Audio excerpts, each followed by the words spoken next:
گھڑی کا کانٹا الٹا چلنے لگا اور پھر وہ آئی۔ پہلے اس کے بال نمودار ہوئے، لمبے پیکے ہوئے، جیسے کسی نے انہیں قبر سے نکالا ہو۔ پھر اس کے ہاتھ جو انسان سے لمبے تھے اور ناخن جو ہڈیوں تک گھڑے۔ پھر اس کا چہرہ جو چہرہ تھا ہی نہیں، آج اس کا چہرہ پہلی بار مکمل نظر آیا۔ تو گہرے سیاہ سوراخ، جہاں آنکھیں ہونی چاہیے تھی، منہ نہیں بلکہ کھوکھلا اندھیرا، جیسے کوئی بھٹی دیکھ رہی ہو۔ وہ آہستہ آہستہ باہر آئی اور پورے خاندان کو دیکھا۔ اس نے ہنسنا شروع کیا، وہ ہنسی جس میں انسانیت کا کوئی حصہ ہی نہیں تھا۔ پھر اس نے کہا، آخری رات قربانی کے بغیر ختم نہیں ہوتی۔ اسماعیل آگے بڑھا، قرآن بلند کیا، تو میرے بچوں کو نہیں لے جا سکتی۔ جو کچھ ہوا ہمارے بزرگوں نے کیا، ہم نے نہیں۔ سایہ رکا، اس کی گردن ٹیڑھی ہوئی۔ پھر وہ بولی، قانون خون پر چلتا ہے، نیت پر نہیں۔ تمہارے خون نے مجھے دفن کیا، تمہارے خون سے ہی میں آزاد ہوں گی۔ رابعہ روتے ہوئے آگے بڑھی، لے جا مجھے، میری اولاد کو چھوڑ دو۔ سایہ اس پر جھکا اور ایک لمحے کو ہنسا، تمہارا خون کمزور ہے، میں زور والے خون کی تلاش میں ہوں۔ اس نے دوبارہ کاشف کی طرف دیکھا۔ کاشف جیسے کسی جادو میں جکڑا ہوا تھا، اس کی آنکھیں بے نور تھی۔ اس نے سر اٹھایا اور آہستہ کہا، بابا وہ کہہ رہی ہے مجھے آنے دو۔ اسماعیل چیخ پڑا، نہیں۔ جیسے ہی اسماعیل نے بچے پیچھے کھینچا، گھر کی ساری چیزیں حرکت کرنے لگی، الماریاں ہلنے لگی، برتن گرم ہو کر زمین پر گرے، دروازوں پر زنجیریں خود بخود پڑ گئی، چھت سے مٹی گرتی گئی، کھڑکیوں کے شیشے اندر کی طرف ٹوٹے، جیسے کوئی باہر سے نہیں اندر سے نکلنے کی کوشش کر رہا ہو۔ حلیمہ بلند آواز میں قرآن پڑھتی رہی، مگر اچانک اس کی آواز گلے میں دب گئی، بالکل بند، جیسے کسی نے اس کی گردن دبا دی ہو۔ اسماعیل اس کی طرف بھاگا، مگر ایک طاقت نے اسے پیچھے پھینک دیا۔ فرش کی ٹائلیں ٹوٹنے لگی، درمیان سے ایک کالے دھوئیں کا دائرہ بننے لگا۔ وہ عورت اس دائرے کے اوپر کھڑی تھی۔ اس نے دونوں ہاتھ آسمان کی طرف اٹھائے اور زبان میں وہ کلمات پڑھنے لگی جو انسان نہیں پڑھ سکتا۔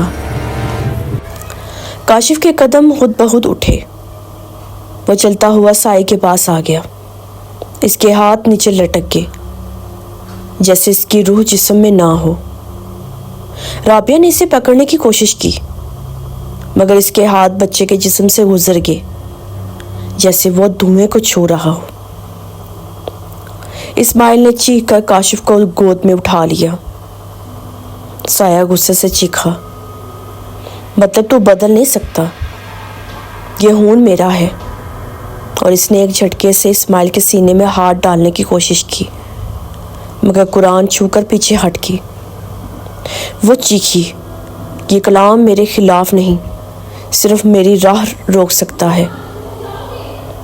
اچانک کاشف کے جسم سے ایک روشنی نکلی، مدھم لیکن صاف۔